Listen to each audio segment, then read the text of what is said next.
A Man's Warmth by Fig Hatsunoid and bandtrees. You don't know us from anything else. This is our first fic, actually. Let me do a little zoom, actually, so I see the words big. Actually, I have to restart then. Hold on. Man's Warmth by Fig Hatsunoid and bandtrees. It was a dreary day in Seasoning Kingdom. Reagan sat atop his windowsill, casting his gaze on the normally bustling city below. It was rather rainy out, and the dirt roads had been reduced to puddles of mud, so no one felt compelled to go out. Not that Reagan particularly cared. He was content to stay inside and mope no matter the weather. His soft, strawberry blonde hair brushed his knees as he held them to his chest, hanging his head down low. Suddenly, a loud caw interrupted his brooding. Dimple, a fat little green bird, descended from the ceiling to brother him. Reagan's mother had purchased the creature at an enchanted pet store a few years ago in a poor attempt to pacify her youngest child. But once he got over the whimsical novelty of a talking bird, Dimple just annoyed him more often than not. Reagan sighed upon his arrival. "What's got your panties in a twist?" Dimple asked, noticing Reagan seemed upset. Reagan lifted his head, turning it to face the window. "You'll make fun of me if I tell you," Reagan said, his voice hoarse. Dimple wondered if he had been crying earlier. "Is your mom still bugging you about the whole marriage thing?" Reagan sighed again, louder than before. The matriarch of the Reagan family, Queen of Seasoning Kingdom, had big plans for her children, Arataka especially. Her kids were to be raised as prim and proper as possible. Prim and proper women, ideally. She didn't understand her son, as much as she claimed otherwise. He shifted, uncomfortable. "She is, yeah," Reagan sighed sadly, curling further in on himself. "She doesn't ever really ask what I want. I like kids, sure, but being a parent, having someone to love, like in all the fairy tales, I don't feel it." It was true. Reagan did like kids. Peasant children seemed to swarm him, a duo of dark-haired boys and the Prince of the Claw regime especially, whose guardians always urged him away from Reagan. He could have a happy life with them and with Dimple someday, sure, but not with this family breathing down his neck. "Well, is there any girl you like?" Dimple asked. "Or guy, I guess. I'm not judgy," he said, mildly judgy, but in a way that made Reagan chortle inwardly despite himself. Dimple had a hard exterior, but all of it was playful. Annoying as he could be, Reagan was really grateful for his guidance some days. Reagan thought, was there anyone? "I don't know," he muttered morosely, dark brown eyes flickering over to his strange pet. "Not counting you. Maybe you can transform into some tall, dark, and handsome bombshell for me or something. Get them off my back." It was a joke, and they both knew it. Being a bird, famously, Dimple had no interest in such matters. "There's seriously nobody you like?" he prodded. "Come on! I think there's some tall, dark, and handsome guy in your future. Someone has to look after Shigeo and Ritsu." True. The orphans clung to Reagan more often than not. He wondered if his mother and father and sister would use them as a bargaining chip someday. That, however, would require them actually caring. The two's conversation was interrupted by a loud knocking on Reagan's thick wood door. Normally he hears people come long before they actually reach the door, his living quarters tucked away, in the top floor of the enormous castle, which required traversing narrow, creaky steps to get to. Dimple quickly fluttered back to his perch. No one else knew he could talk. If they had, they'd probably donate his chartreuse feathery body to science. Playing the part of Reagan's unremarkable pet was annoying, but realistically he had nothing better to do. "You can come in," Reagan called, hopping off the windowsill.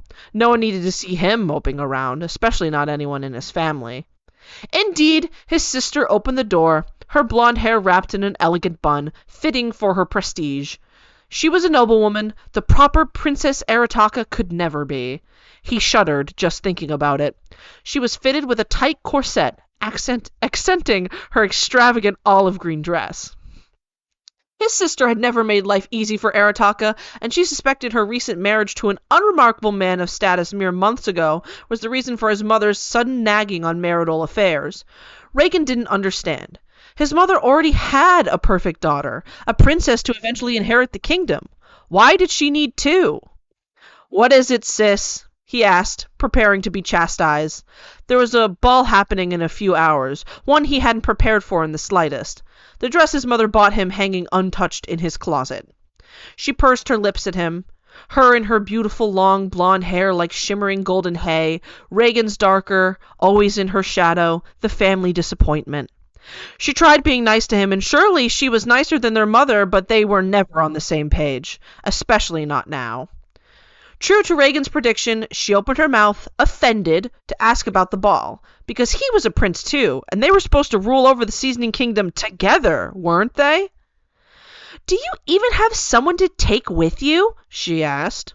Reagan growled sadly. "What, are you on my ass about that too? You're just listening to what Mom tells you to say?"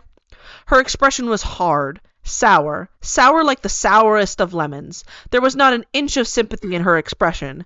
She'd gotten all the status, love she needed from the family, hadn't she?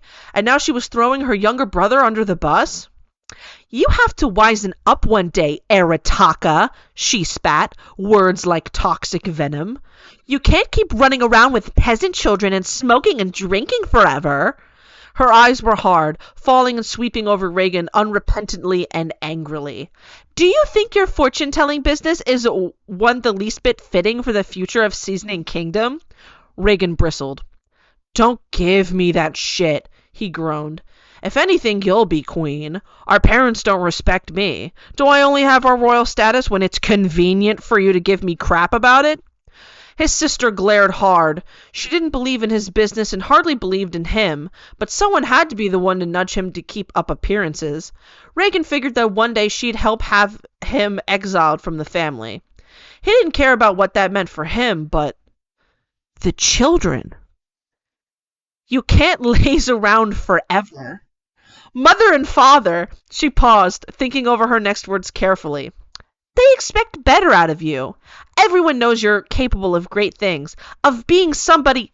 Don't, Reagan interrupted her. He knew better, knew his sister was just trying to guilt-trip him, do anything she could to get him to comply with the family's wishes. But as she spoke, a pit formed in his stomach. No, not a pit. A black hole, threatening to turn him inside out. He knew she had to do whatever she said, whatever his mother told her to say. If not for himself, if not for his pride, then for the children. At least someone like him could do that much. He gritted his teeth, words of protest dying out on his tongue. He unballed his fist with a sigh, admitting defeat. Tell Mom I'll be ready in 20 minutes, he resigned. His sister nodded. One ball won't kill you, you know. Who knows? You could have fun. Mom said she invited a potential suitor from another kingdom. You could like him.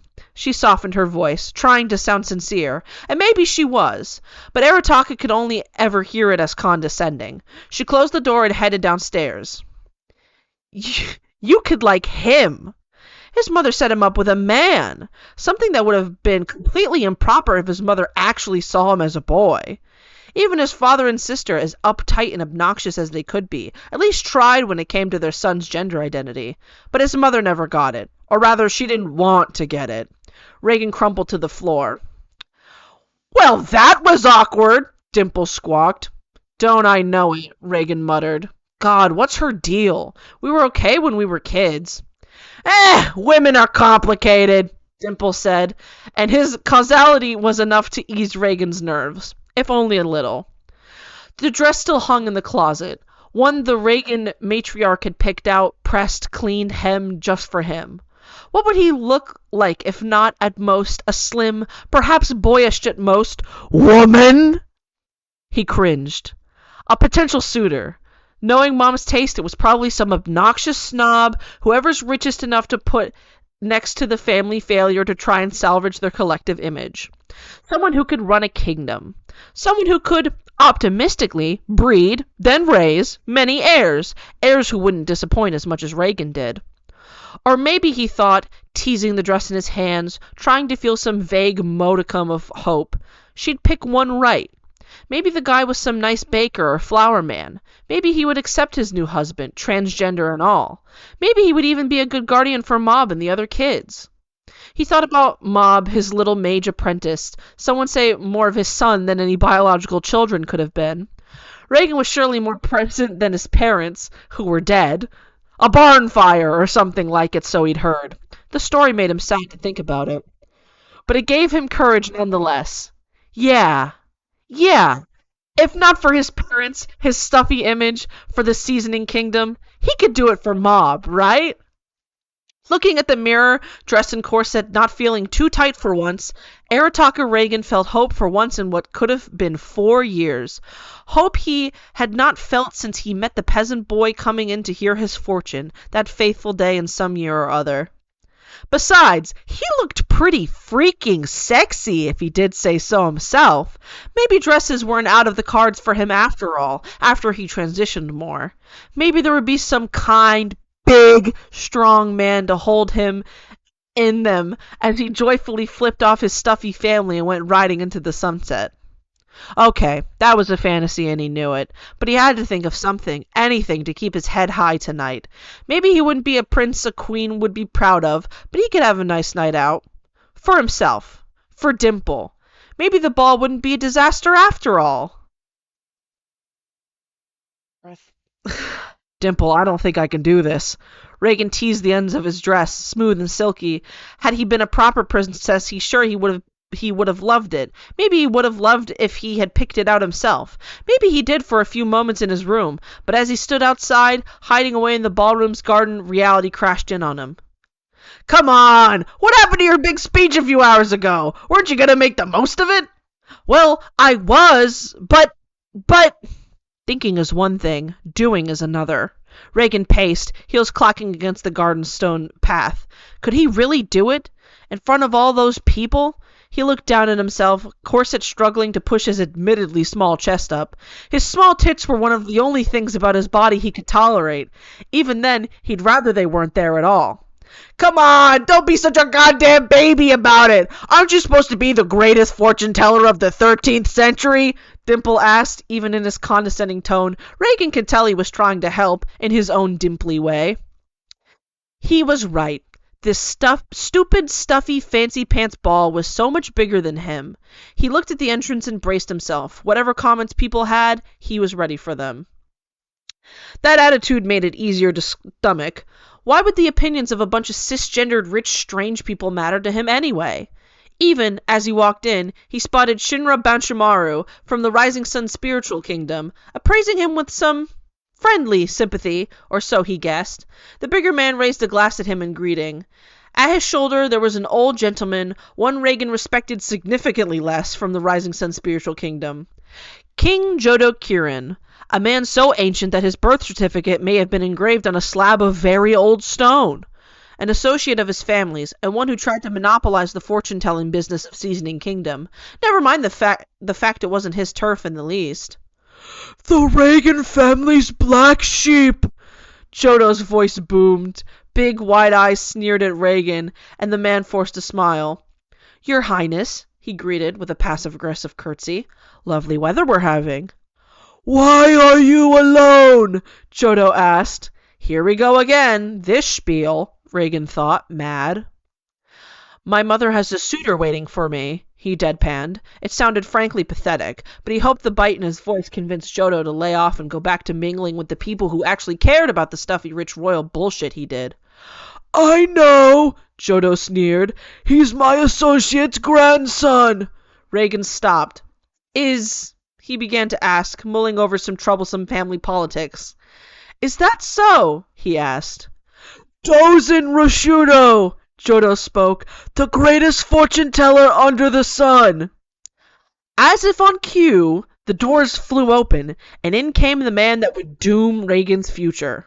Well, he couldn't tell by looking at the guy, but his slim figure, perfectly poised hair save for a few tasteful feathery strands dripping down his oblong face, his smoky, dark eyes, with a suit the color of holly leaves, gave a kind of suspicious vibe. Dimple would probably call him, well, Reagan didn't feel comfortable repeating what Dimple would call him, but it started with an F and rhymed with bag. Dimple was usually a pretty good ally, but he had his moments. And honestly, looking at his suitor, Reagan didn't necessarily blame him. Oh my God.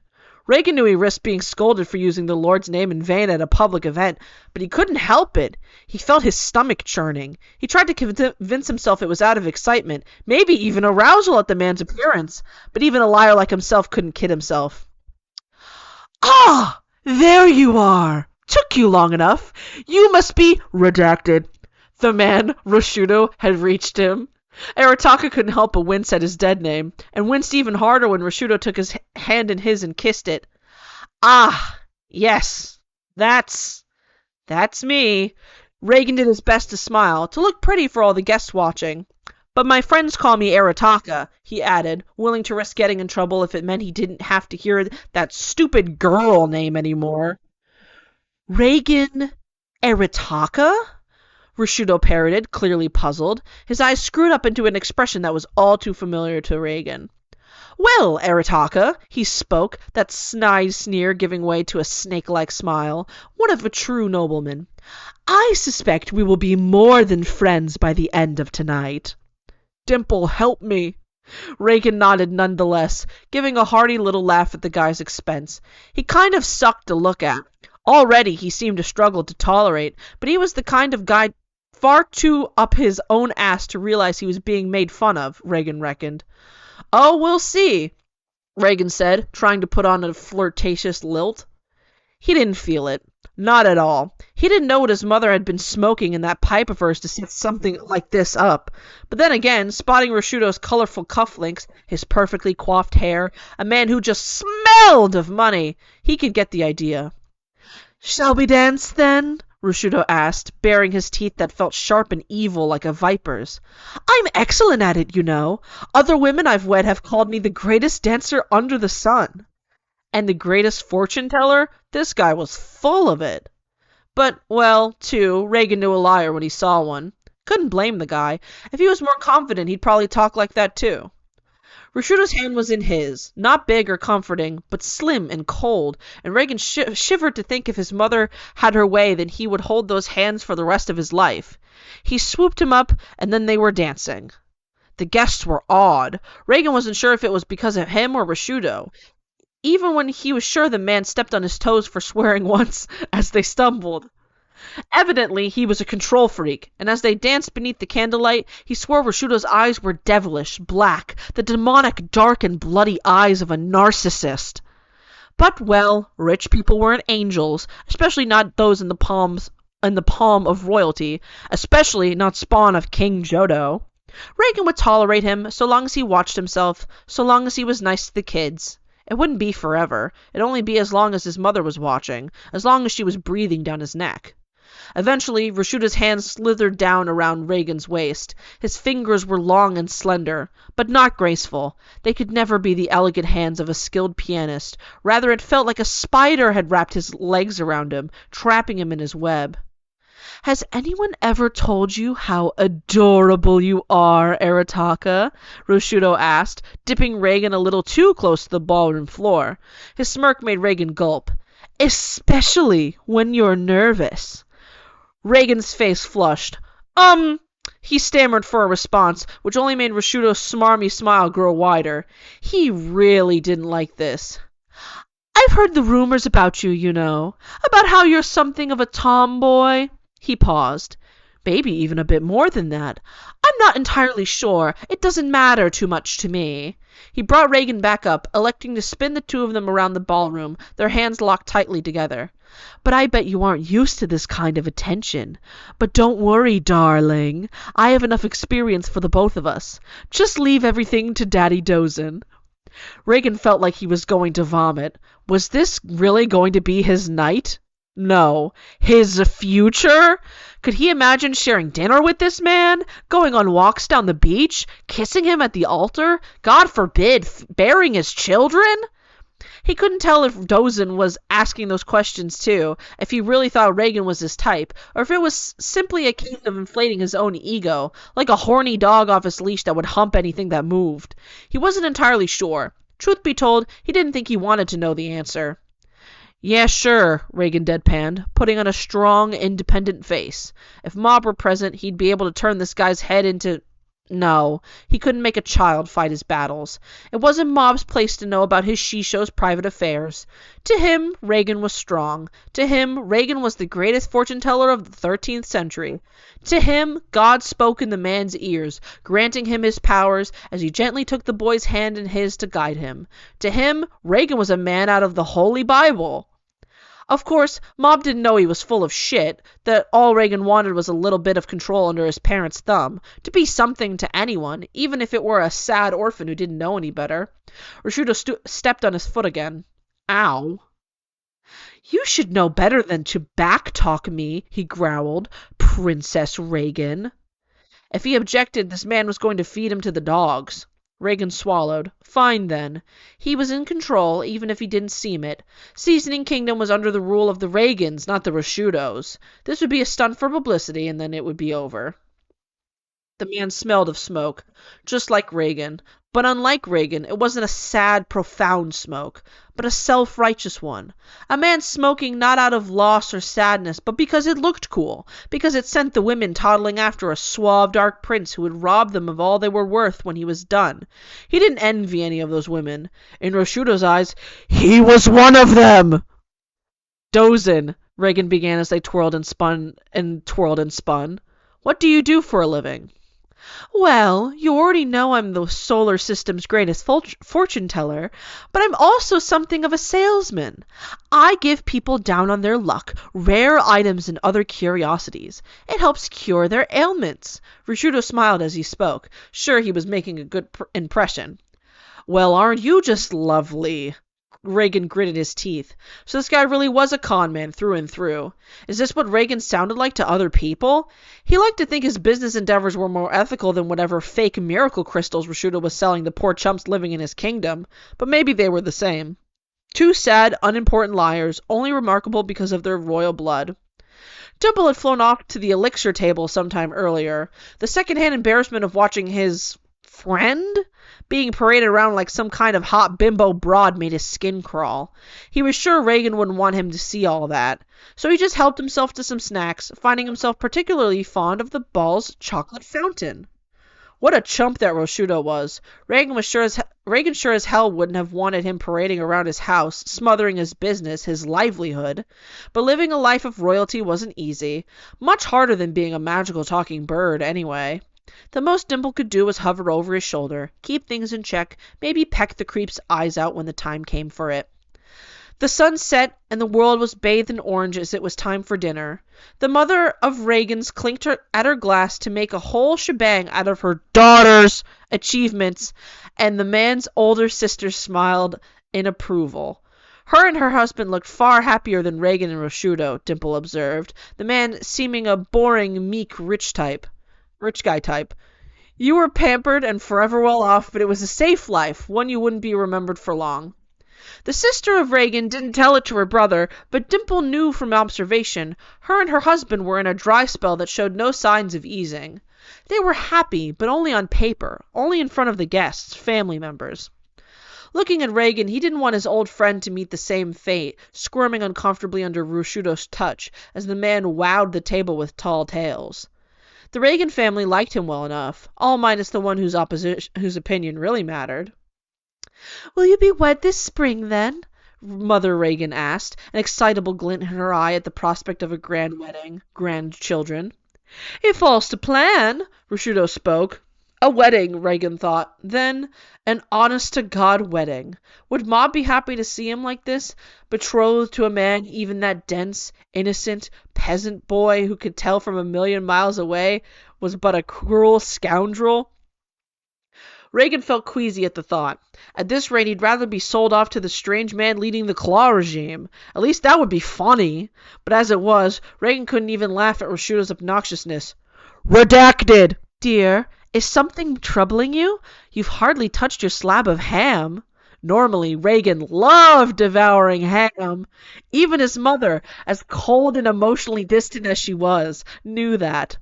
though Reagan wondered if she was actually concerned, or just asking to look the part of a good mother, or worse, trying to hint to her son that he wasn't acting normal enough. Would anything ever be enough for her?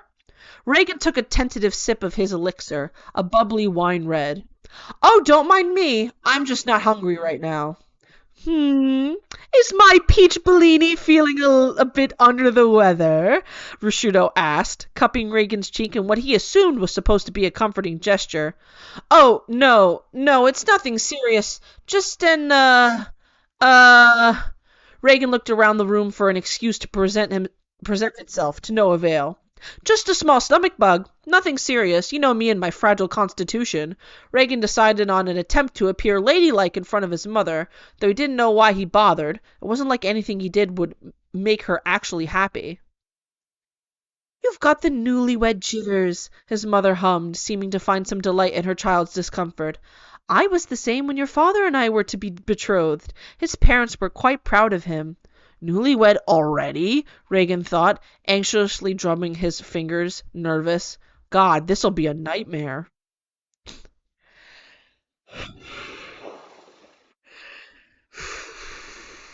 Okay.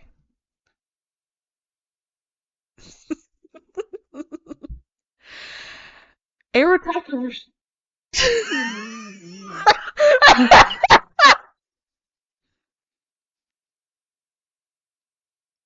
Okay.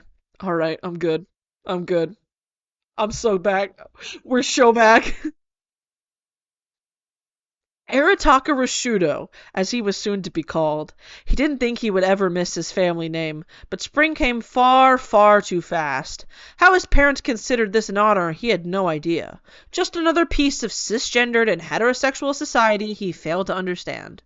He didn't tell Mob where the black bruises on his skin came from.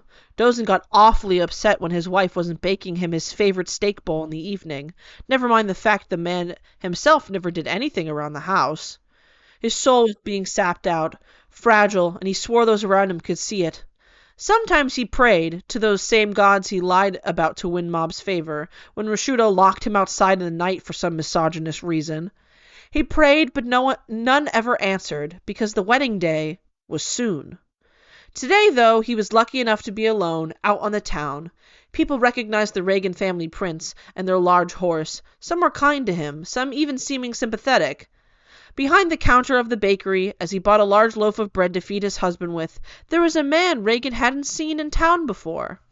A big man, with frazzled hair, tired eyes, and a smile that soothed his aching bones, even a little. Like disinfectants on the scrapes.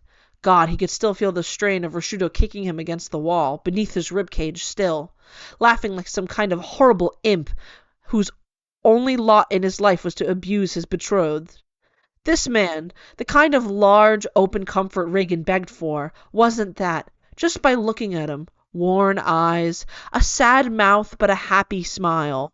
Regarding the loaf of bread Reagan bought, the same he did every day now, like it was a first. Are you new here? Arataka asked. The man sure didn't treat him like royalty. The man was clearly caught off guard, not anticipating anyone to actually make conversation with him. He stuttered and stammered, looking anywhere but at Reagan. Not exactly. I'm just stopping by is all. Arataka could tell the poor guy had a hard time talking, or just being alive in general. These days so did Reagan, so he didn't really have the room to judge. Still, he couldn't help but wonder what tragic life circumstances had made the tall stranger grow so anxious. Don't sweat it too much, big guy. I'm not here to pry into your personal business. I just want to buy my bread and get out of here, Reagan said. The stranger finally looked at him, then at the faint bruises on his neck, clearly not tender marks created in a moment of passion, but something far more sinister. His expression grew more anxious, if that was even possible. Reagan caught on to his staring pretty fast, not knowing if he felt scared or embarrassed. Maybe it was a little bit of both. Are you... the man began. Are you okay, sir? He tipped his head in the general direction of the bruises. Are those recent? Oh, psh, yeah. Reagan flourished a hand. I tripped, he said, knowing these could not have less obviously been not fall-related. But hey, it was in a liar's handbook. If you say it confidently enough, the sad saps will believe you. And a sad sap this big and tall man truly was. "Oh, okay," he smiled. I hope you feel better then." I will. Spat with the old ball and chain, you know how it is. Clearly this man had never been married. Nay, perhaps he'd never been in a relationship at all, the way he wrung his hands, like looking for perhaps the handle of some object of some kind. Does that happen?" he whispered. Reagan shrugged. He wasn't about to trauma dump on this massive pure honey bear of a man. Not today. But he didn't want to look like some weak damsel to him either. Clearly he had no idea who he was in the presence of. "You're just stopping by, yeah? You don't recognize the face of the greatest fortune-teller of the 13th century, then, huh?" Reagan beamed. The man shook his head. No, I'm sorry, sir. This is my first time leaving the woods, my leader's domain. This bakery is one of his businesses, you see. Suzuki trusts me enough to look after it, even though I don't know what all these," he mumbled, vaguely peeking down at his nondescript papers, "numbers mean." "I'd say you're doing a pretty good job," Reagan smiled, but had to ask inwardly, Suzuki? The Suzuki? Suzuki, the warlock of the Claw regime? The father of one of his rare little peasant munchkins? Ritsu's friend? Surely not.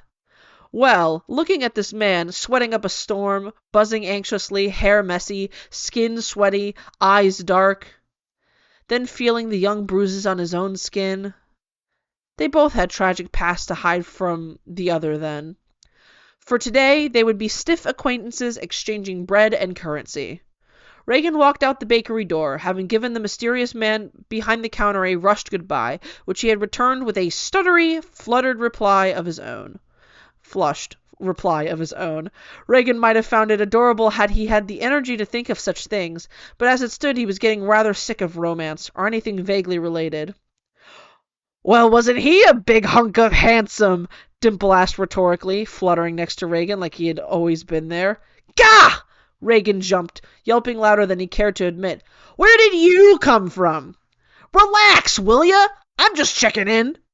Reagan pouted, holding the loaf of bread tight to his bound chest. "Took you long enough. Where were you when the greatest sleazebag of the solar system was beating my ass over housework?" "Tch! You let that guy push you around like that? The man weighs like 2 pounds!" Reagan scowled, and the bruises on his back throbbed. Perhaps another day he and Dimple could have a conversation about victim-blaming, but he just wasn't in the mood. "Thanks, Dimple. That's really helpful." "Well, what are you going to do about that guy anyways? Don't tell me you're actually going to go through with marrying him or something." Dimple looked down at Reagan, his expression worried. "Well, if you have any other ideas, I'd love to hear them." "Bakery guy's got a big heart," Dimple offered. It was hard to take that in earnest. "I didn't even catch his name. He'll probably leave town soon anyway," Reagan sighed. "I can't get my hopes up, Dimple. I just have to get through this long enough for Mom to get off my case." "That doesn't sound like the Reagan I know." Dimple's little talons scratched at Reagan's aching shoulder as he perched. "Seriously, what's gotten into you?" "You don't know what it's like," Reagan spat, "to come home to a drunk, raving fiancé like him. If I could be as strong as you want me to, Dimple, believe me I would. But I'm not. I'm just his poor little strumpet as far as he cares. Something to tame, to parade around like a mule." It was disgusting. Hadn't he had bite to him once? That first ballroom dance? Dimple said nothing at that, leaving Reagan alone to step into what was now he and Rosciutto's home. It belonged to the latter, because of course it did, because Rosciutto decided everything. The alpha male, the king, the man. Surely leagues above the mouthy little tomboy he'd been pawned off to. "You could kill him," Dimple offered. Reagan chuckled at that. "I'd be exiled for that," he chortled. "I don't want to teach Mom that violence will solve anything either. Gotta keep a strong face for the kid." Dimple made a gross throat noise at that. The peasant children didn't know how weak he was, as he entered his home, nudging the door closed behind him. Down the widening staircase, a spiral into madness, a man in a suit as dark as ever, with that feathery hair Reagan had grown to hate so much. Speak of the devil. Well, well, well, if it isn't the most flat-chested little hussy in all of Europe, I mean Japan. Did you have fun taking forever to go shopping? Prosciutto yelled, expensive wine dripping down his thin chin. Reagan knew he was being insulted, but felt a little happy upon hearing how small his chest was. He had to celebrate the little victories in times like these. Hi, dozin', Reagan answered back flatly, setting the bread down on the kitchen table. What? That's it? You're not even going to give me a welcome kiss? Or at least apologize for being home so late? Prosciutto stood up from his elegant armchair, its cushions made of pure velvet. Reagan almost had to laugh at how overly misogynistic he was. Then again, Reagan never wanted to be the target of misogyny to begin with. I'm sorry, dear, Reagan replied, his voice flat and empty, very much unlike him. He shivered as he wrapped his arms around Prosciutto's lean frame, and had to resist the urge to gag when their lips touched. What? What? Lean frame? Sorry. To be fair, I read it right. I didn't read it that way. Let me redo. Reagan replied, his voice flat and empty, very much unlike him. He shivered as he wrapped his arms around Prosciutto's lean frame, and had to resist the urge to gag when their lips touched. Reagan never had any expectations of a first kiss. It just wasn't the sort of thing he cared about, but he couldn't help but be sad the first person to ever touch his lips with their own was this metrosexual douchebag. His silky white, smooth, and pale legs were Prosciutto's favorite part of him. Some would say the most womanly. He always felt the need to comment on his partner's breast size, how if Reagan continued to disappoint him, then he would go hunting for a thicker-chested hussy. Reagan hated the man's attention, but it was all he would get. As Dozin unraveled his ace bandages, he thought of the tall man in the bakery, who surely would treat him gentle than this. Dinner after the event was a sour affair. Reagan was by no means the ideal housewife, and Prosciutto knew this, marveling at another thing to hold over his sad victim's head. Life wasn't happy by any means. Perhaps it was worse than when he was living with his parents, called to be called a freeloading woman at every angle, to be asked about jobs. That was right. He had to check in at the business tomorrow. He and Mob had a big one coming up, hadn't they? One to do with some spirit haunting a man's potions? They'd been paid big amounts of coins for it. How had that even slipped Reagan's mind, even through the bruises? He had neglected to tell Prosciutto about the boy, fearing just what would transpire, for Mob was too sweet, too innocent to be influenced by a man as cruel as Dozin Daddy Prosciutto, and Reagan didn't want Dimple seeing him like this, much less someone he actually admired the opinion of. God forbid they ever had real kids. Reagan would bundle the poor things in blankets and cart them away into the sunset, given the chance. Sleeping in Prosciutto's large bed, for a pair of such slim men, he could always dream about chances. I gotta stretch my back. Let me crack my back.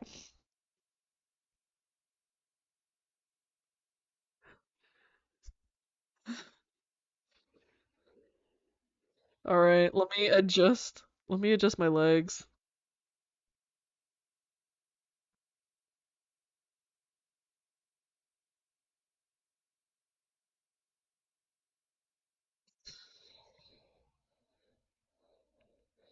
Okay. I moved a little. Is my microphone still okay? Okay.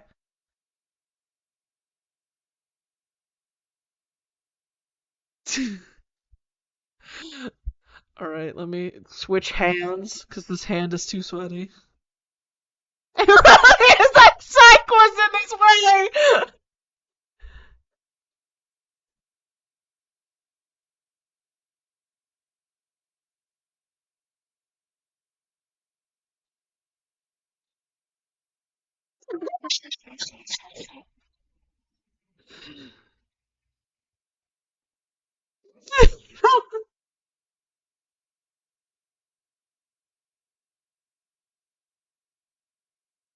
Doesn't show up though. Okay. If I mean Japan. Toichiro Suzuki was a cold, cold man to everyone else in his territory. He ruled over the land he conquered with a hot iron fist. Everyone in his regime knew what a terrifying man he was. Everyone except for Serizawa Katsuya. To him, Lord Suzuki was far more than just a powerful warlock. He was a beacon of hope where he previously had nothing. Serizawa was something of a wizard himself, and for a long time he hated this about himself. No one else in the kingdom he grew up in understood his spells or potions, and frankly, neither did he. After years of accidentally hurting people with magic he couldn't dream of controlling, he was banished to a small cottage in the woods, alone where he could never hurt anyone again. He still lived in that cottage, but it was different now. He had Lord Suzuki and the other members of the 5 Noble Knights, a powerful group made up of the best fighters Suzuki could get his claws on. Suzuki understood him, understood the trials and tribulations of being a magical wizard the way no one else could, and that gave him the strength to go out and face the world, because he wouldn't be alone anymore. Suzuki had requested he investigate one of the country's most well-off nations. Seasoning Kingdom was already well off, but the nation's growing economic prowess upon the announcement of a royal wedding was worth investigating. And Serizawa was happy to do it, but he'd sort of forgotten to ask for the name of the nation's princess, or what she looked like. That probably wasn't a big deal though, right? Princesses surely weren't that hard to miss. And surely, too, it had nothing to do with the man he'd grown to spot every other day at the bakery, always going after a loaf of bread big enough for a family. Arataka was easy to talk to. He unwound the tension in a room in a way that Suzuki never had. Most of all, he knew about far more things than Serizawa did, from his life huddled in the woods. By stories he dined day to day on the finest elixirs, even on slabs of ham. The most Serizawa knew were the nuts and berries he foraged from the depths of his cottage, and the oats that Suzuki fed him by hand when he was on his best behavior. Soon he found this man far more of a beacon of light than Suzuki, if that was even possible. He was kind, funny, patient, good with kids if the orphan that clung to his sleeve wasn't any indication, and he had a bite to him in a much nicer way than Suzuki did. But it wasn't all sunshine and rainbows. From the day they met, Serizawa could spot a very sad emotion behind Arataka's eyes. The bruises, the ring he anxiously wrung, the smell of smoke. From there, Serizawa knew he would be the shoulder for his new friend to lean on. He worked a lot in his fortune-telling business, and had 4 children to take care of, to say nothing of a nagging husband. The most Serizawa could do was give him a warm place to buy bread when the days got him down. I appreciate it, big guy, Reagan sighed wearily with a tired smile. Outside, the sun shined, flowers bloomed, everything green and verdant. The big day's coming up soon. The big day? Serizawa echoed.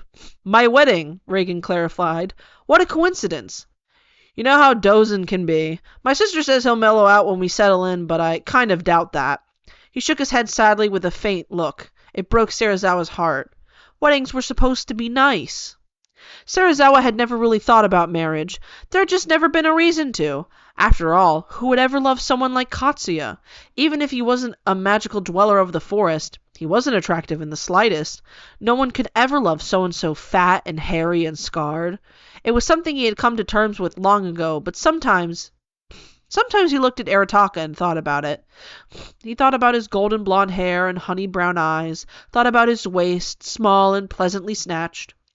How could a boy so pretty, so charming, so kind end up in such a loveless affair? If someone as amazing as Arataka couldn't be happy in marriage, was there really hope for anyone? Katsuya knew none of this was actually his business, and that for all he knew, Rashuna Dozen was a lovely man. He'd never met the guy himself. But if he was being honest, he really didn't want to.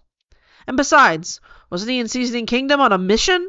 What time did he have to be thinking about the marriage between pretty boys? Arataka? Serizawa stuttered, his brown eyes big and wet like a baby cow.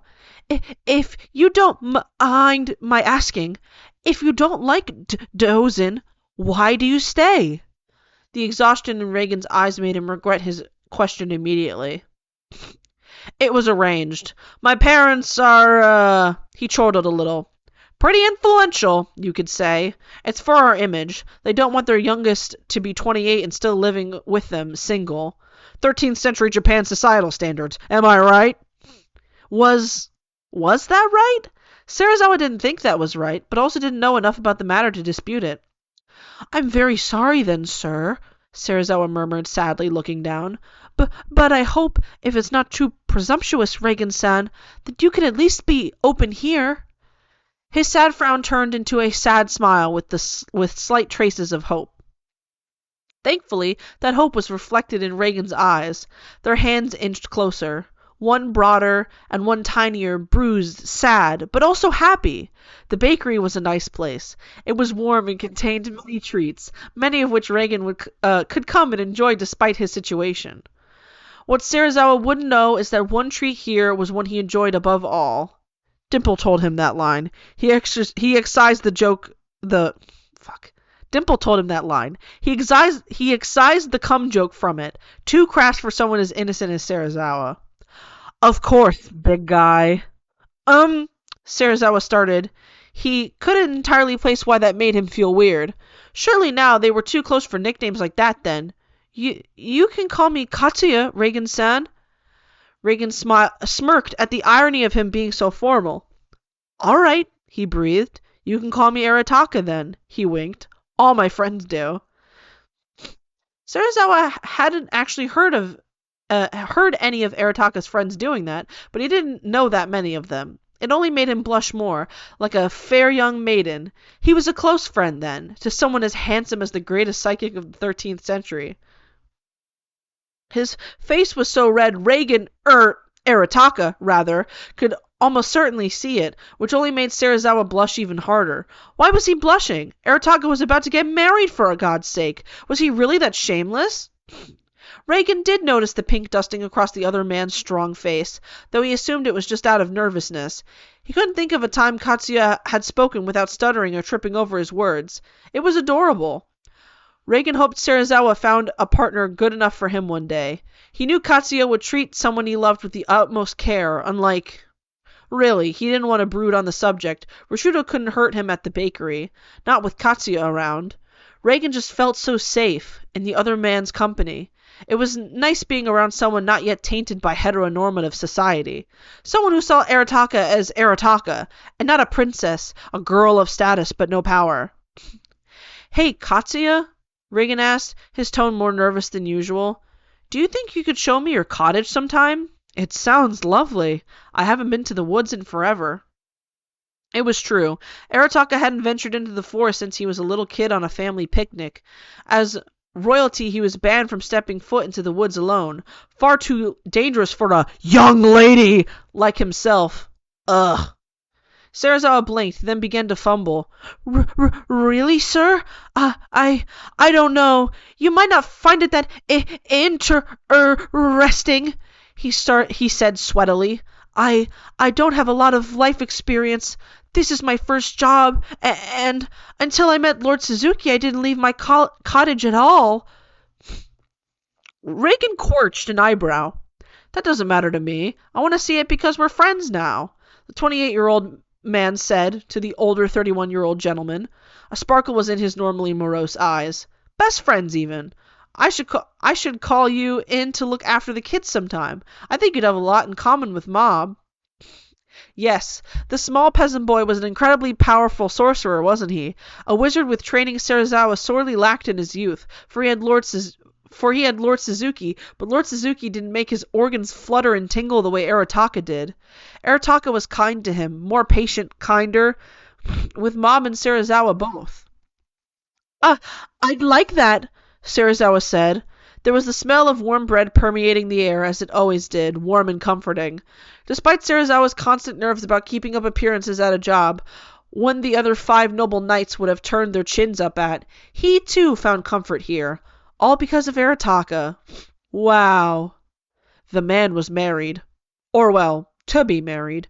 But it was so cruel an arrangement that it almost didn't count. It wasn't pure love, like Serizawa's sheltered and inclusive worldview had led him to believe of love. No, it was nastier, eviler, Too nasty and evil for someone as loving, if rough around the edges, as Arataka. He deserved better.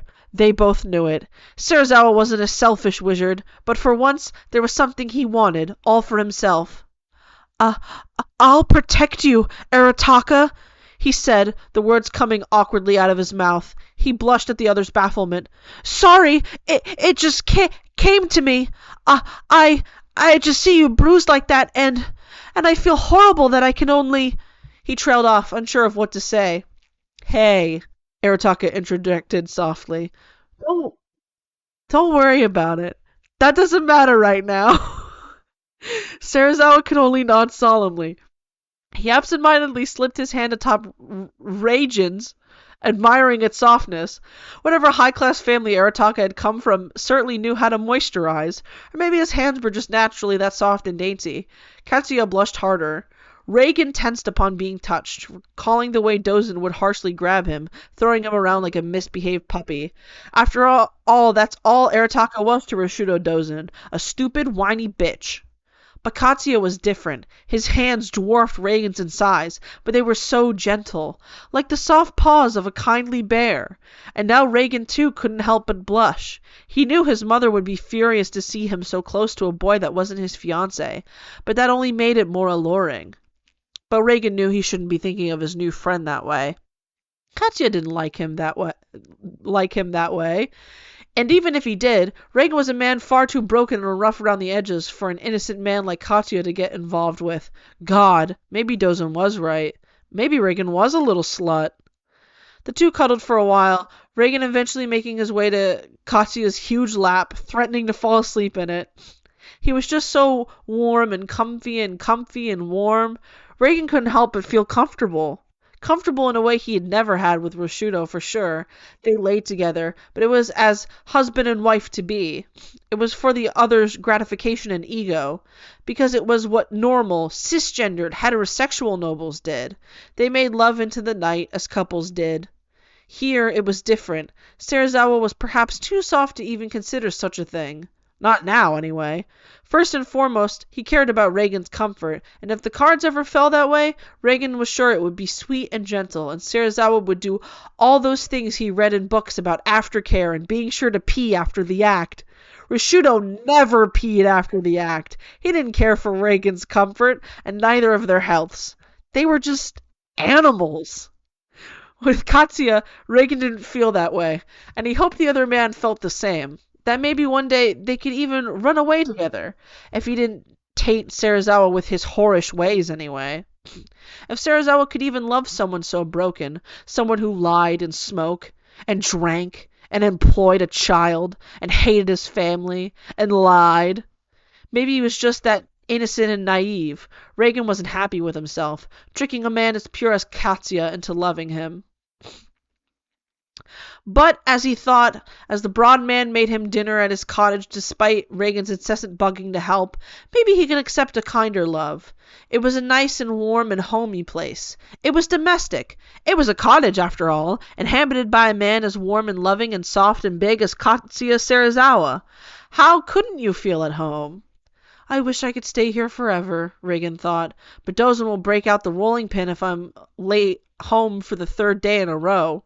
Maybe even the leeches. He cringed. There was no shortage of cruel tricks at his abuser's disposal. The abuser who seemed to take gratification out of abusing someone he saw as weaker. Reigen wasn't weak. He knew. He just had to live to prove it. To his family. To cruel Roshudo. With Serizawa. With Mom.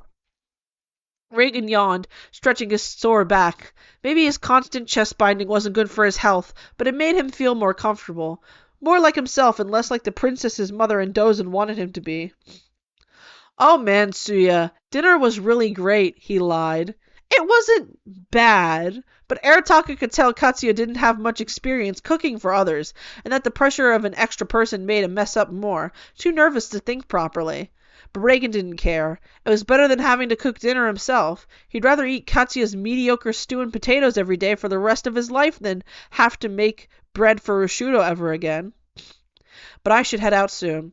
I can't be out too late or else... Katsuya nodded his head, understanding the implication. It broke his massive heart, but he knew there was nothing they could do for now. Uh, oh, uh, okay. Do you want me to walk you home? Serizawa asked, looking at Reagan with wide, attractive eyes. Reagan felt his loins tingle. No, that's okay. I can manage. Arataka knew if he was seen walking back from the woods with another man, his mother's men would have Katsuya executed, surely causing a wide-scale conflict between Seasoning Kingdom and the Claw regime. He shuddered at the thought. Thanks for dinner, though. I'll see you later, big guy, Reagan said with a wink before leaving into the forest. And then he was gone.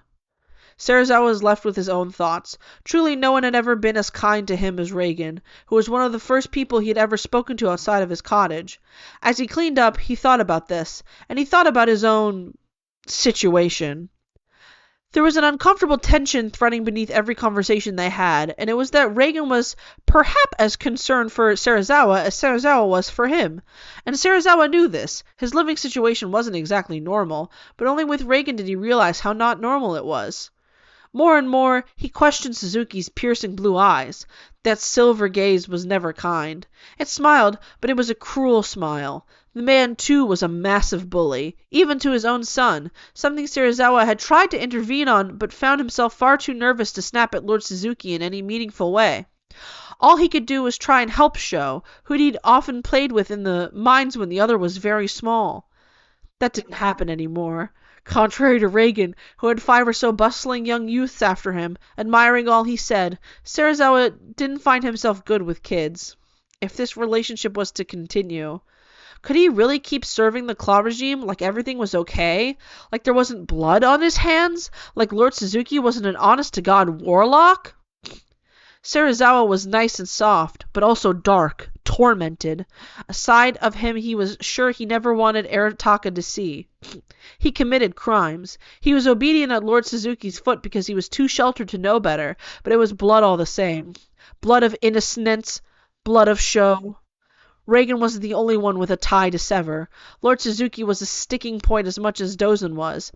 If the two men were to truly be together, something would have to change. They just had to have the courage to take that first step.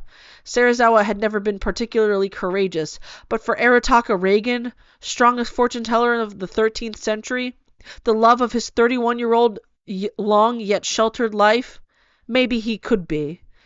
Katsuya Serizawa had an axe to grind. Sorry. The mines! The mines!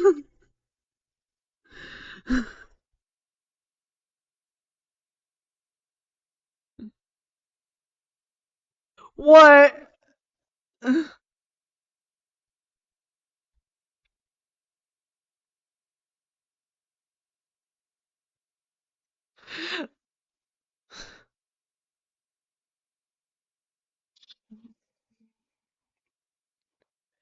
Hold on, I have to blow my nose.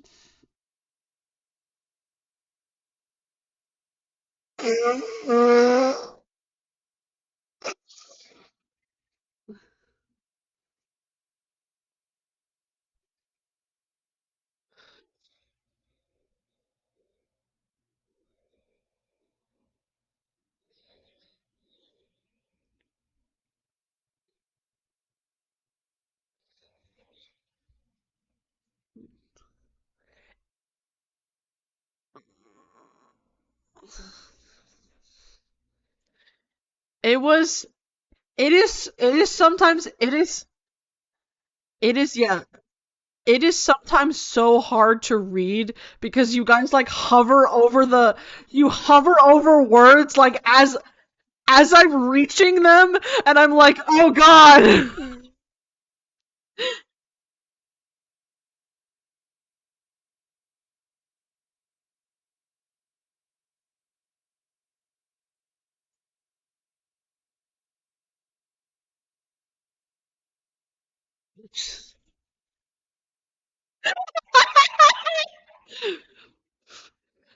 How is my we're halfway through now. How is my narration going?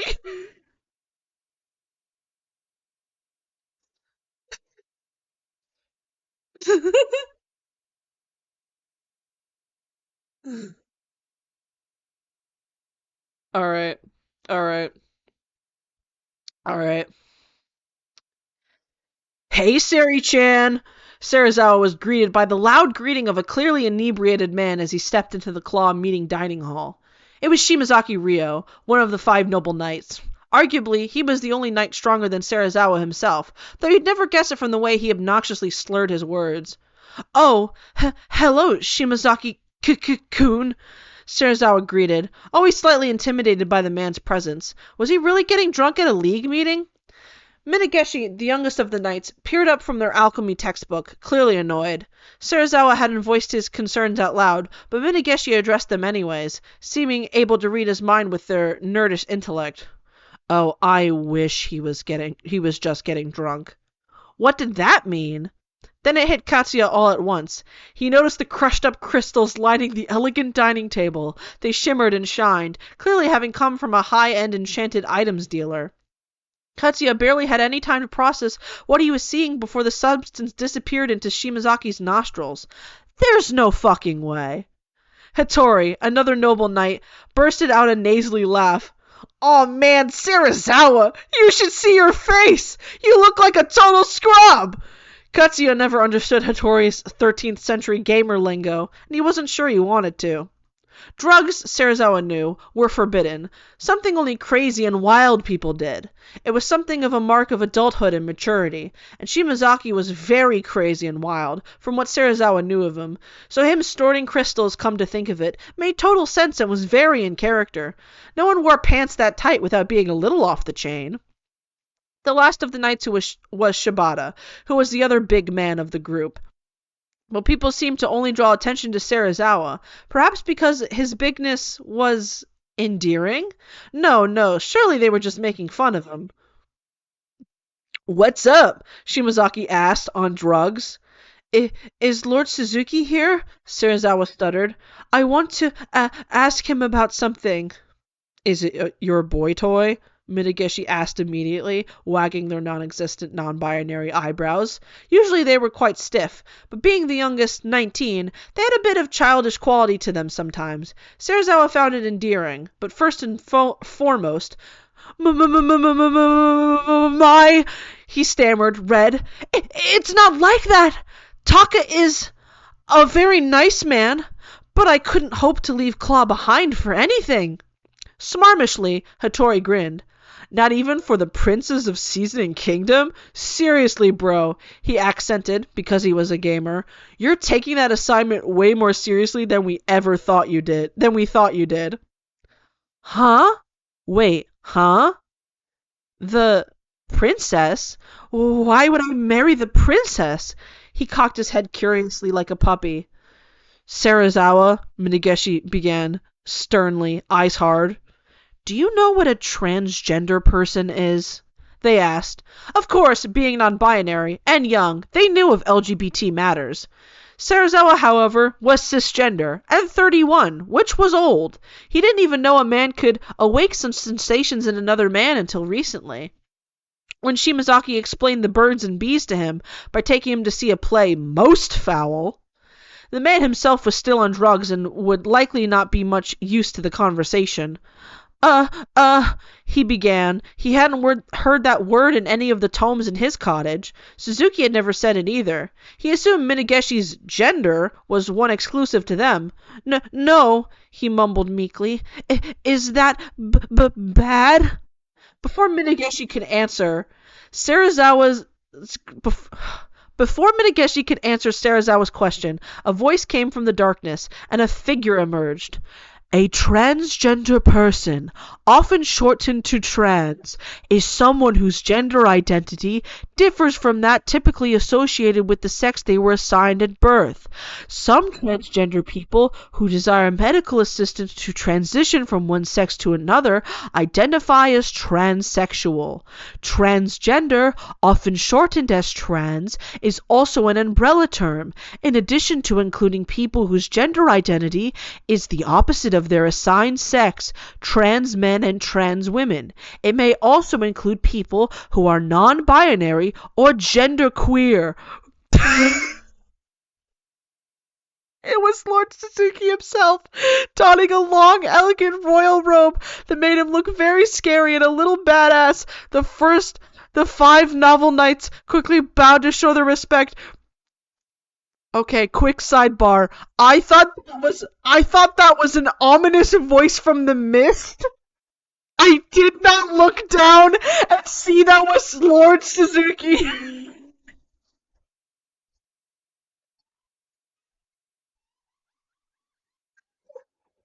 But you know what? You know what? That's the voice we're doing now. That we're just gonna keep going.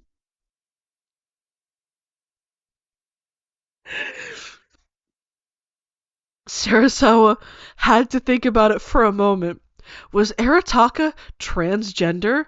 And if he was, did that mean he was Seasoning Kingdom's princess? He supposed all the oil paintings of Reagan at the Royal Medieval Oil Painting Museum made sense now. But Reagan would never be the kingdom's princess, not to Katsuya. He didn't know Taka as anything other than a boy. That would never change. Katsuya! Lord Suzuki looked up at Sarazawa's tall frame, his ice blue eyes never blinking. You have provided our group with a very powerful asset. He smiled. Katsuya felt his heart sink. An asset. Is that all Arataka was to these people? He didn't want to doubt Claw, and he was sure their intentions of building a wizard-ruled society was for the best. But sometimes he just wasn't sure. Still, he had so many reasons to trust Claw, most notably that Suzuki told him to, and Lord Suzuki was right about everything, especially transgender people. He was a very known ally, perhaps an even better one than Reagan's royal bird. So Sarazawa just nodded, feeling more than a little cowardly, but he knew Arataka would understand. Arataka, more than anyone, understood what it was like to come home to a life you didn't agree with. Gotta brace for this.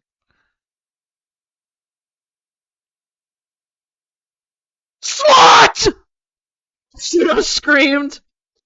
You're always late to my needs! It did not pick up.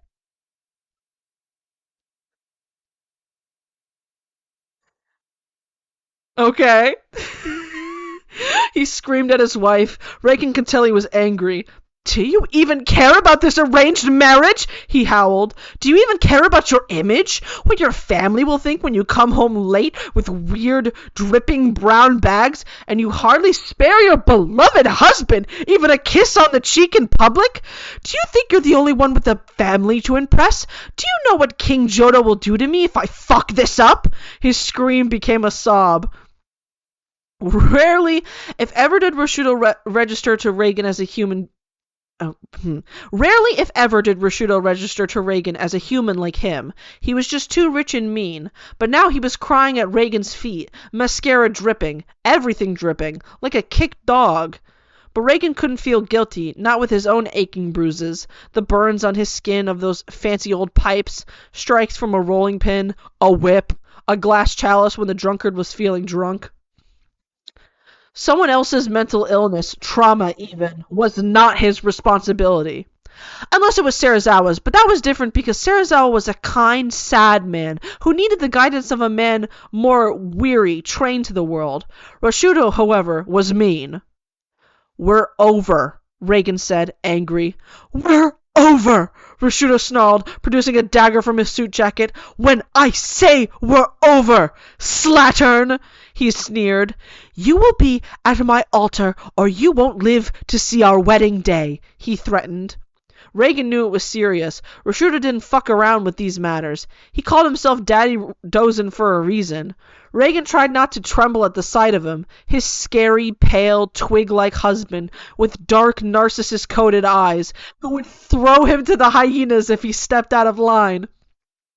Reagan felt tears well up in his attractive eyes, but he quickly blinked them away.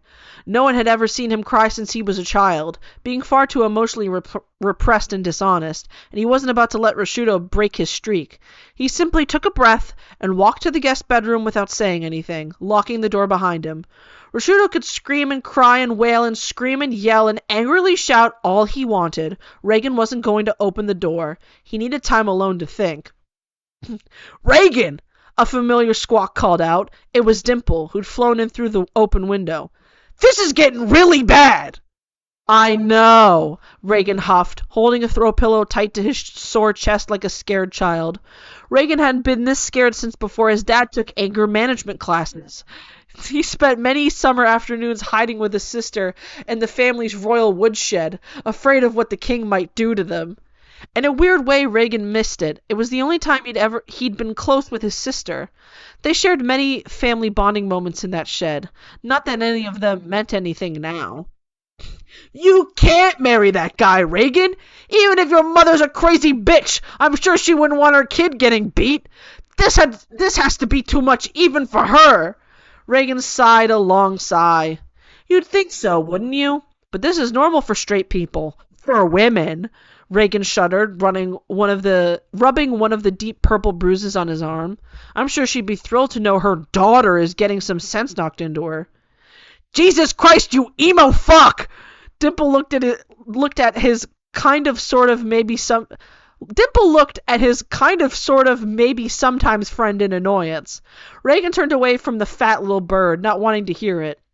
"You're better than this! When's the last time you moped and whined like this?" Dimple asked, then after a beat of silence added, "Wait, don't answer that, actually. Point is, what the hell makes you think you should just be standing there and taking it?" "Way to victim blame, asshole," Reagan grumbled angrily. It was pretty toxic behavior of Dimple. Yet again. "You've been going on wholesome romantic outings with a guy from Claw! For Christ's sake!" The bird fluttered, perching atop the throw pillow, and Reagan raised his tear-satined face to look him in the eye. "The terrorist organization! The organization of terrorists who kill people and burn villages to create a wizard society or whatever the hell they do!" "That doesn't—" Reagan began. "Wait, what are you suggesting?" "Get an umbrella man to beat the guy with his big strong hands or whatever. Burn the body and start your your happy new life in, I don't know, Oklahoma or something. And don't you say a damn thing about Mob. All you're teaching him at this point is that his shisho's a complacent, miserable piece of shit. You haven't been a good influence in months." "Pretty toxic, yeah," Reagan sighed. But he couldn't say the idea wasn't tempting. To kill. To take Rosciutto's testicles he was so proud of and juice them like lemons. To watch him bleed. To make him suffer. But how realistic was it, really? "You're trying to delude me, aren't you?" Reagan asked. "Trying to get my hopes up? All I can do is sit here and wait for it to be over. Brave the storm of Rosciutto dozin." Dimple rolled his eyes. "Whatever you say, Prince. But think on it. I don't want to see him put another bad hand on you. You can't look after Shigeo if you're dead." The words echoed in Reagan's blonde skull. He was right.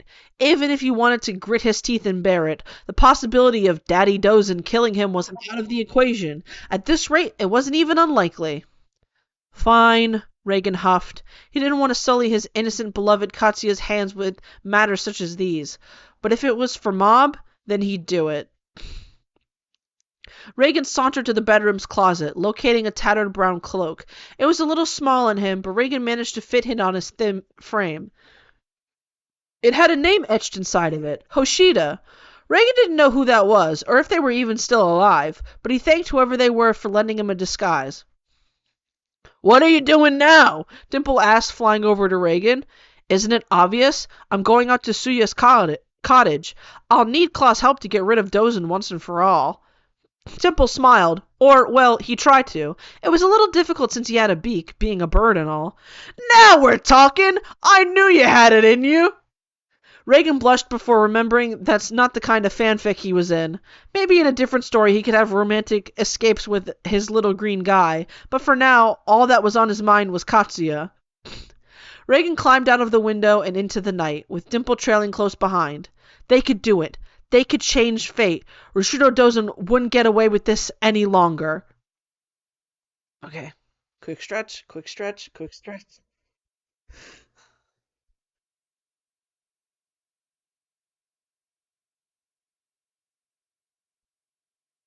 I am. This recording is an hour and 14 minutes right now. I I truly and honestly don't even know how much has been picked up. I mean, I'm looking at my Audacity right now. It seems to be running fine. Uh, but we just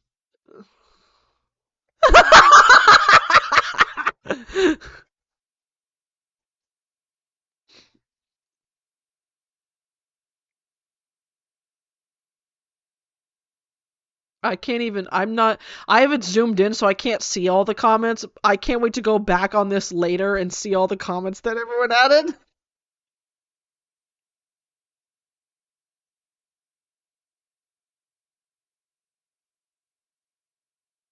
Okay. All right. We've got about 30 we've got about 30 pages left. Let's fucking go. Let's go! All right. On Serizawa's big door, there was a knock. He stopped what he was doing, embroidering anime fan art, because he was a gamer, much like Hattori, and peeked over his shoulder, then went over and opened it. And oh my god, it was Arataka! He wore a tattered brown cloak, one more fit for a boy than a man, but if it worked to give him disguise under the cover of darkness, then it worked.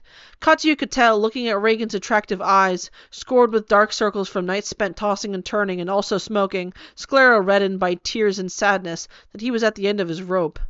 Taka, Serizawa breathed. Are you all right? It's 10 in the evening. I know, Reagan said. I didn't know where else to turn. I'm sorry for wrapping you up into my shit, Suya.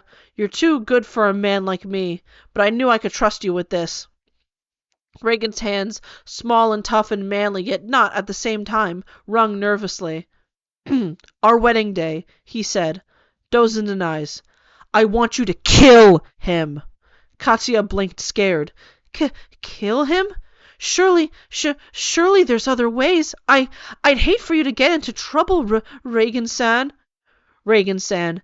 Everyone knows that Serizawa called Reagan Taka in the show. He's keeping his distance, Reagan realized. He thinks this is too crazy for him, doesn't he? If I had other options, I wouldn't be here, Reagan sighed. I don't want to get his oily, rich blood on my hands. I don't want King Jodo to have me guillotined. But I don't know if I'll make it past that wedding day. Reagan looked up sadly, with pregnancy in his eyes. I have children, Suya. Mob doesn't have anyone else since he lost his parents in that barn fire. And Ritsukun's there too, I guess. He took Serizawa's hands in his. Big. I have to live, to take care of them, and I need you for it. Reagan needed him. Reagan, the kind man, the kindest man Serizawa had ever met, even kinder than Lord Suzuki, needed him. And for a second the phrasing made Serizawa feel lightheaded, imagining a different situation where Taka might need him. Wink, wink, nudge, nudge, winky face. But then he remembered Reagan was asking him to help kill his abusive soon-to-be husband, and he commanded his incoming boner away. I'll see what I can do, Serizawa conceded, determined to help his man. If Lord Suzuki wanted to conquer Seasoning Kingdom anyways, then maybe political assassination was a great idea.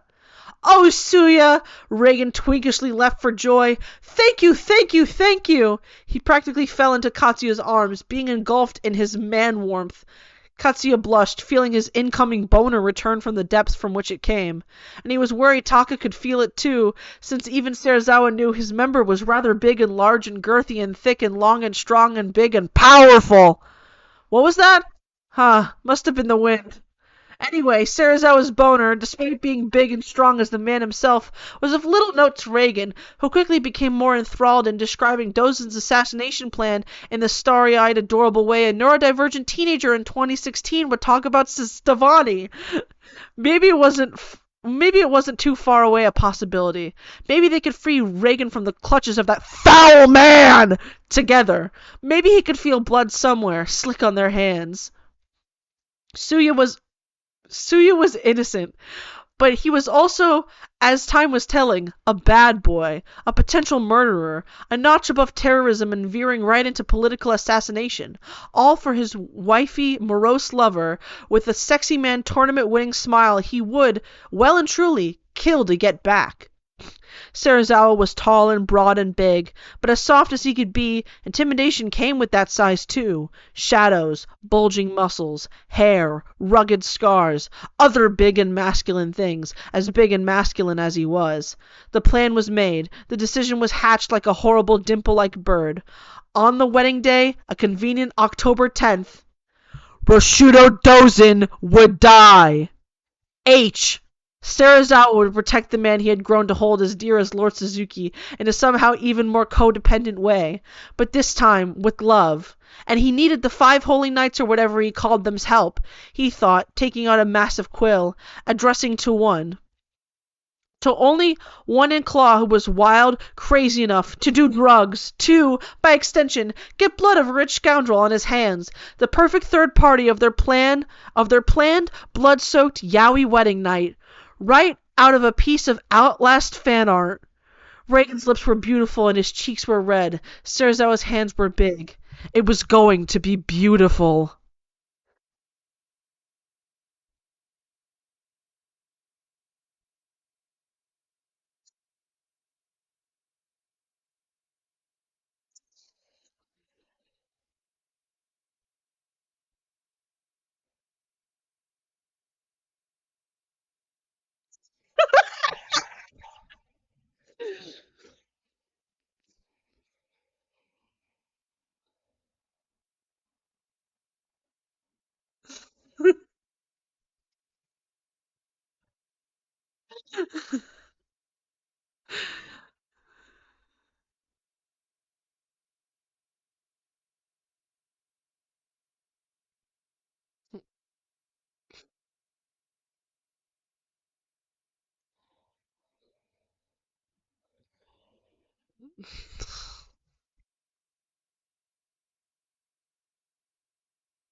Shimazaki took a long sip from his big gulp elixir cup, bubbling potion dripping down his pointy chin.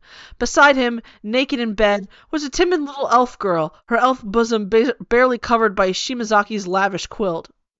Shimazaki often had women at his house, since he was rude and liked doing drugs. It just made sense. He'd probably forget this elf's name by tomorrow, since he slept with so many. His post-orgasmic haze was interrupted by the soft cooing of a carrier pigeon flying in through his window. He forgot to close it earlier, since he was blind and couldn't see it. "Oh? What's this?" Rio said mischievously, taking the letter from a bird that was decidedly not Dimple. The elf girl looked confused, but decided to mind her own business. Shimazaki read the letter, grinning as he realized what it was. A declaration of assassination. No, not just that. An invitation! He smirked devilishly and his rock-hard abs shone underneath the moonlight. The elf woman wondered how he possibly could have read that, being blind and all, but maybe it was just a wizard power. She didn't know. They were to kill Dozen Rishudo, a rich man of the Rising Sun spiritual kingdom, one of King Jodo's closest confidants.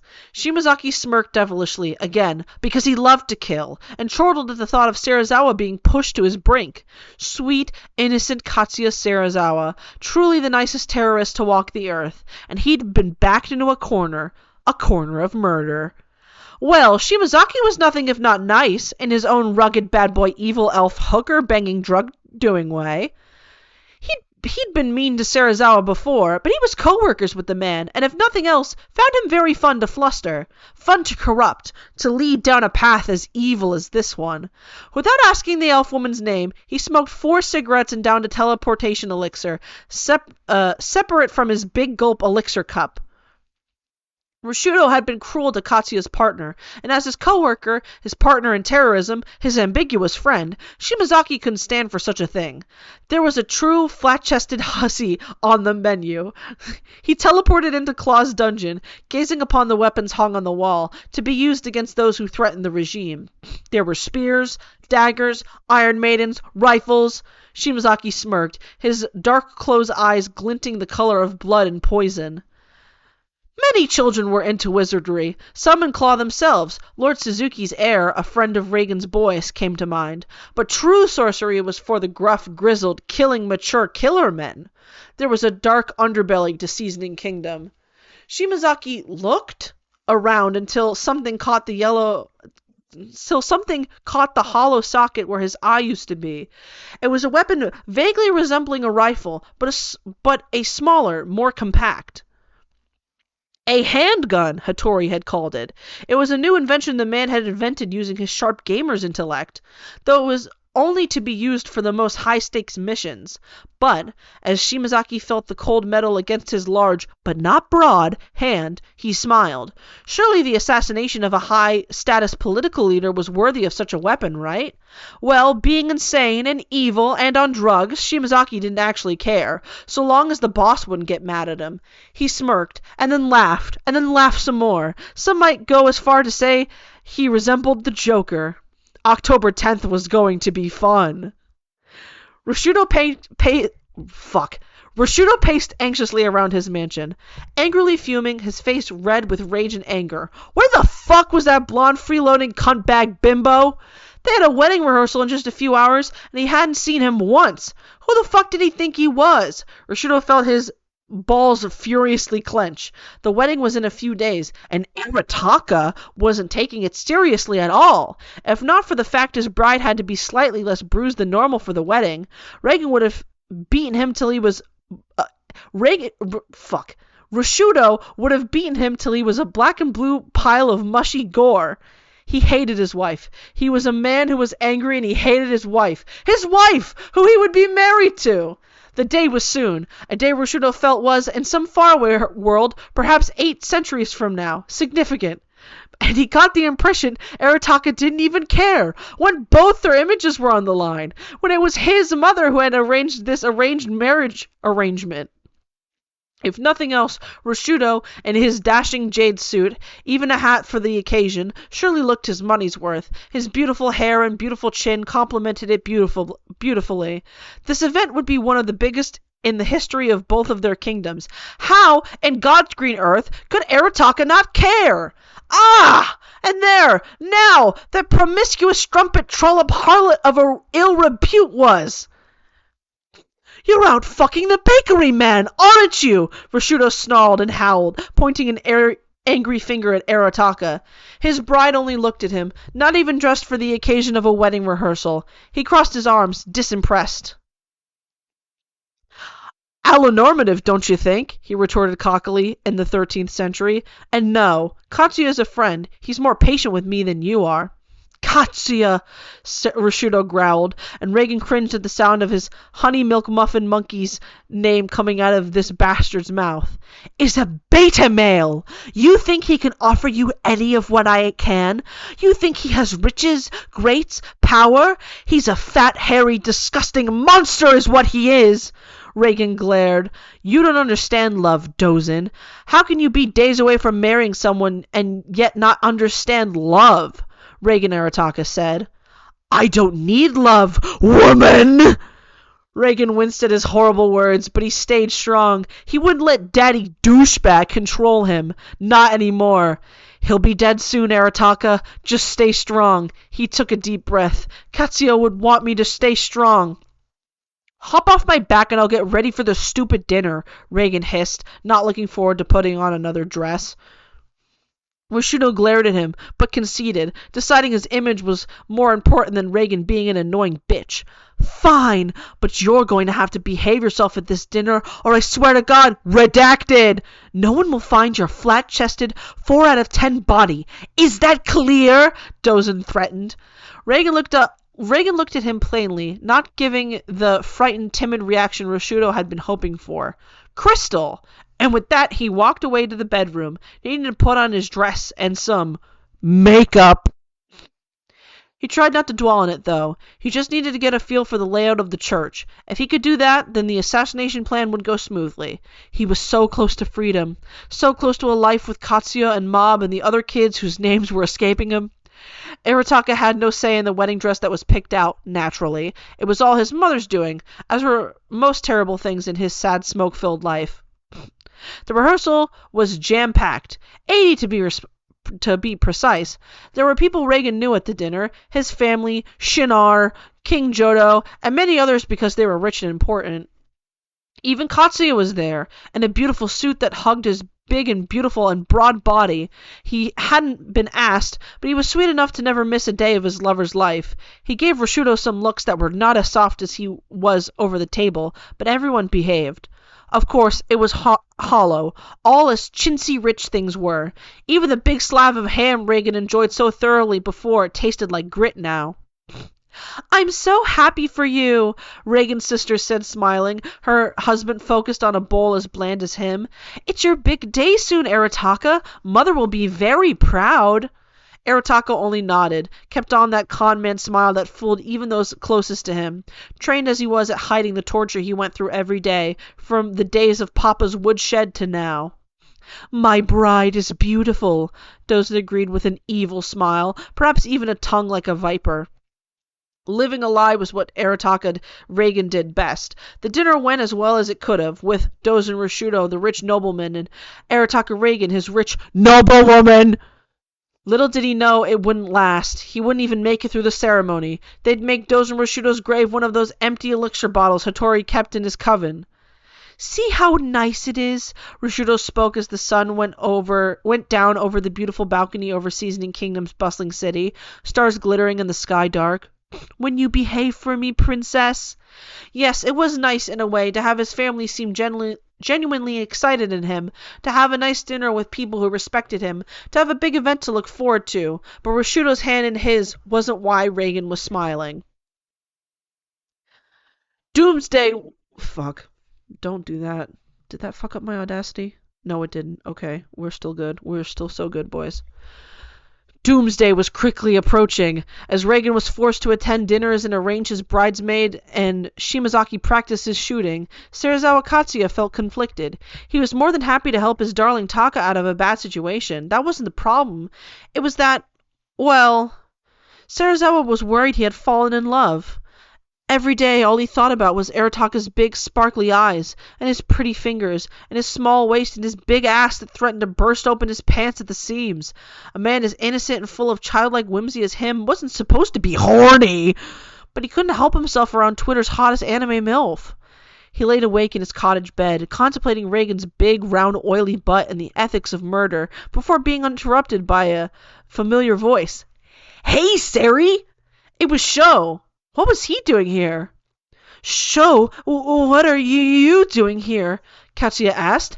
"I'm just checking in on you. You've been acting really weird lately. You and Shimazaki." Serizawa swallowed hard, not knowing how to explain the situation. Sho was only a child, a neurodivergent minor even. All Serizawa knew him for was his minor antics, playing in caves with his friends or whatever children do in adult-oriented stories. "It's..." Serizawa began, then trailed off. "Nothing, Shokun. Adult problems," he clarified.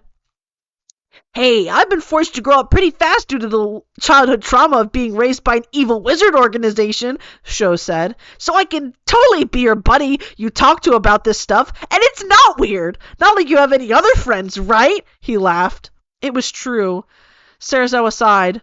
"Well, you know Reagan-san." Sho nodded, big hamster eyes shining with innocence. "Ritsu's friend," he said, saying the name Ritsu in a way that made it apparent this was a background ship significant enough to tag. "Well, Ritsu doesn't like him, but yeah, I see you two talking together a lot." He kicked his little minor feet in light-up Skechers because he was a minor, but also they were covered in blood and dirt, bandages rolling up his arms because he was a jaded minor. This is symbolism. "He's in a very dark place. You see, Shokun, there's a thing called abuse." Sho was silent at that. The look on his face showed that he understood the gravity of the situation. And, Serizawa continued, and Dozen Rashudo, if you know him, is a very scary man who hurts Taka. But this isn't right because they're married. He spoke with the cadence of a man explaining to their toddler how to stack blocks. And so Taka thought very hard and made a decision, and I'm a little worried about it, but he swallowed. It'll be for the best. For you, for me, for all of us. Sho nodded.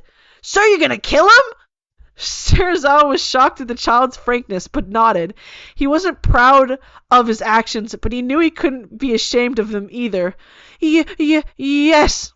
Heh, good for you. I didn't think you had the guts, Sho replied. Perhaps a bit bitter, Serizawa wasn't using this energy to assassinate his abusive, evil warlock father, but it was a step in the right direction. Well, good luck with that, Sari. I'm gonna go play 13th century Fortnite with heart emoji, Ritsu, heart emoji. Serizawa didn't know how the young youthful boy did that with his mouth, but he was supportive nonetheless. And just like that, the young miner was gone into the night. Serizawa worried about that boy sometimes, but not as much as he worried about Taka. Okay. This is big.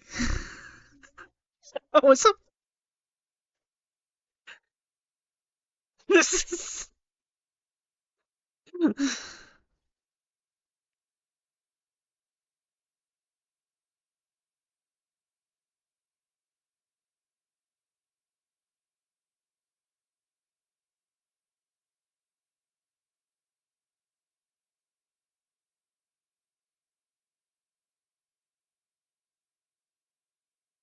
Mine says 100.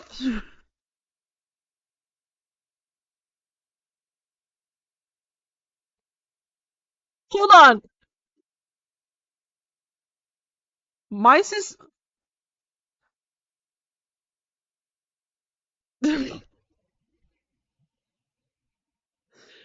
Alright, it's wedding time!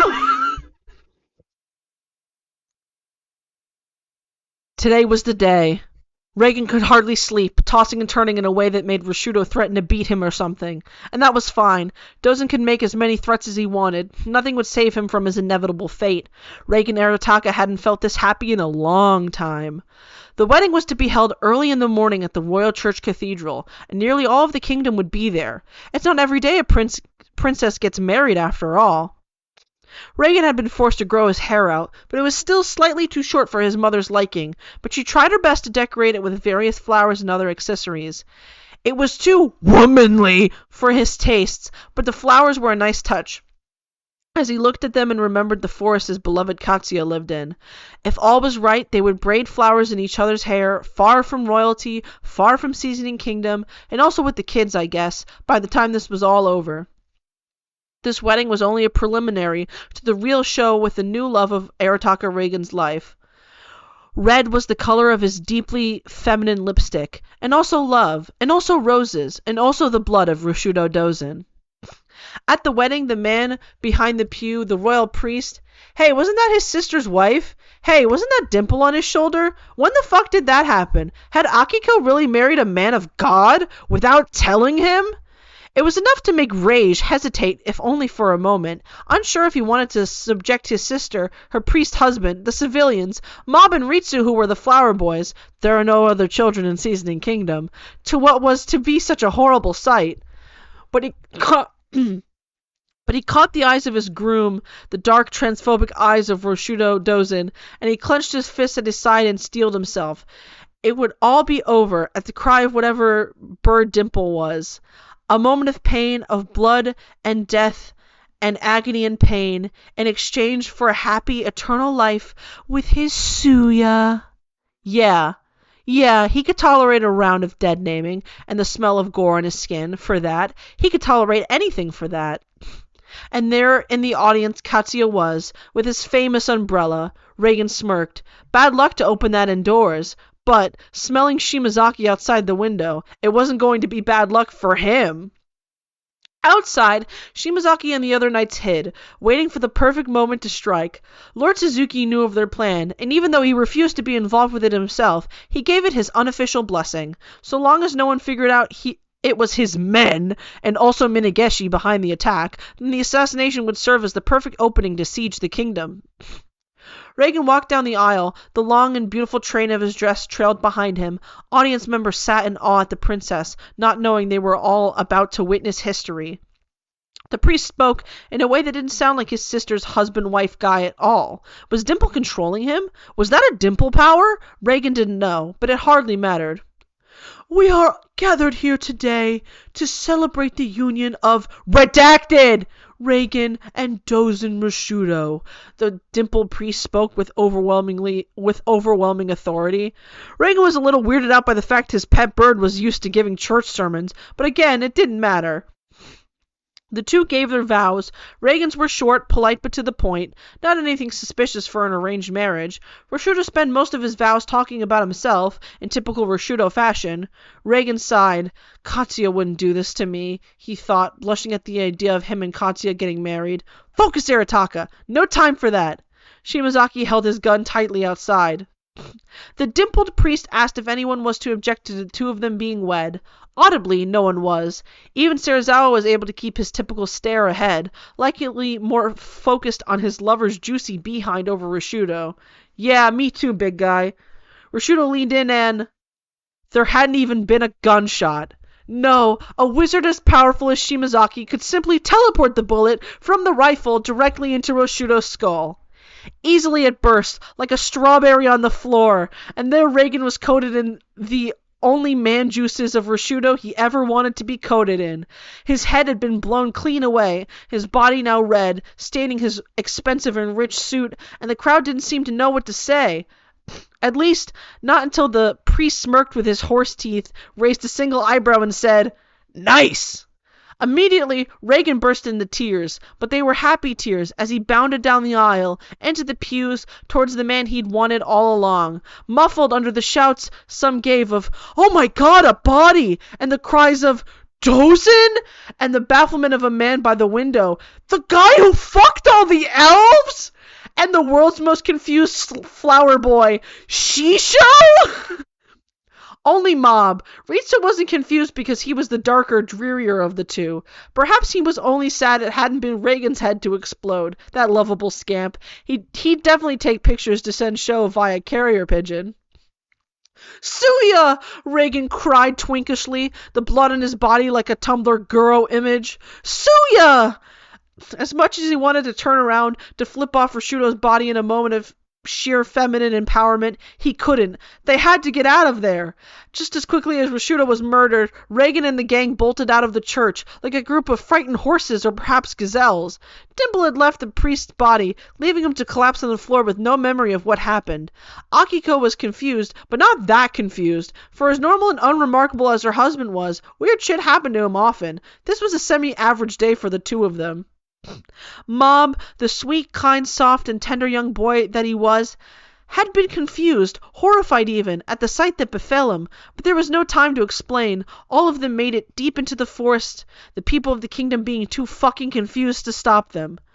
When the church was cleared and the police arrived, all Reagan's mother could do was weep. "Holy cow, Shimazaki, that was amazing!" Serizawa exclaimed, but Shimazaki didn't hear him over the sound of ye old cocaine being sucked into his nostril. He was such a little rascal. Reagan, freshly bathed and cleansed of Rashudo's blood, was born anew like a baby nymph. His skin was soft, his hair trimmed back to its usual length. He was free. Or, well, almost. There was one last thing he needed to do. One last thing he needed to confess to his beloved Katsuya. "Suya, can I ask you something?" Arataka asked nervously in an uncharacteristically soft voice. Katsuya blinked, big eyes full of worry as he knelt by the other side, taking a small hand in his. "Yes, Taka?" He shuddered at the thought. All of it was leading up to this, what felt like a frenzied night and crazed afternoon of two monkeys at a typewriter. It was all building up to this. Would it be worth it? What if, in the end, it was all for nothing? Yet that was no reason not to ask, like Mob Psycho 100 taught us or something. Reagan breathed. I love you. I've never had someone love me for who I truly am before. All of my lies, all of my bullshit traumas and struggles, no one's ever given me the support you have, Suya. Mob sneezed, feeling a disturbance of some manner, but that didn't matter. What mattered was Reagan and his big, beautiful man. The big, beautiful man's big, beautiful eyes were shimmering like a baby cow's, eyelashes very attractive and shoulders very broad. Tears glimmered in the sun. I want this to be more than a day of conquering evil Rashudo. I want this to be Reagan Arataka reborn. He got on one knee. Burrs kind of stuck to his legs, which kind of hurt, but not the point. I want a wedding to be really proud of, Katsuya. I want you. I've always wanted you, he spoke. I want us to start a new life together, far from my family, far from Lord Suzuki. Just us, together. Serizawa sobbed bigly. His shoulders shook. Truly, he'd never expected in turn that someone would ever love him for who he was. But in the true Seri-Ray fashion, that kind of took a backseat to Reagan's troubles. Nonetheless, he pulled his lover in close, kissing him passionately. They're still in the woods, by the way.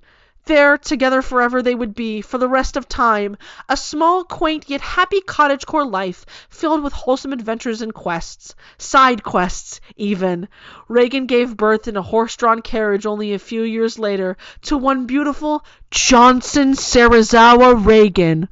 The pregnancy had been a little dysphoria-inducing, but Katsuya was a supportive ally through and through.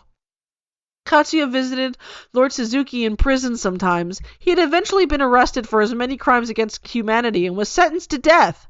Toichiro spent every day of his life wondering, is this the day they finally kill me? Is this the day I die? But he enjoyed seeing Katsuya and his beautiful son nonetheless.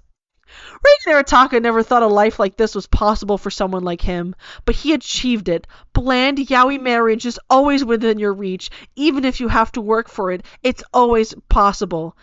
If everyone is not special, maybe you can be what you want to be. And Reagan, he wanted to be Serizawa's sassy little uke. And by God, he made it happen. He seized his miracle and saved his future. Reagan Arataka would be happy for the rest of his life. The end.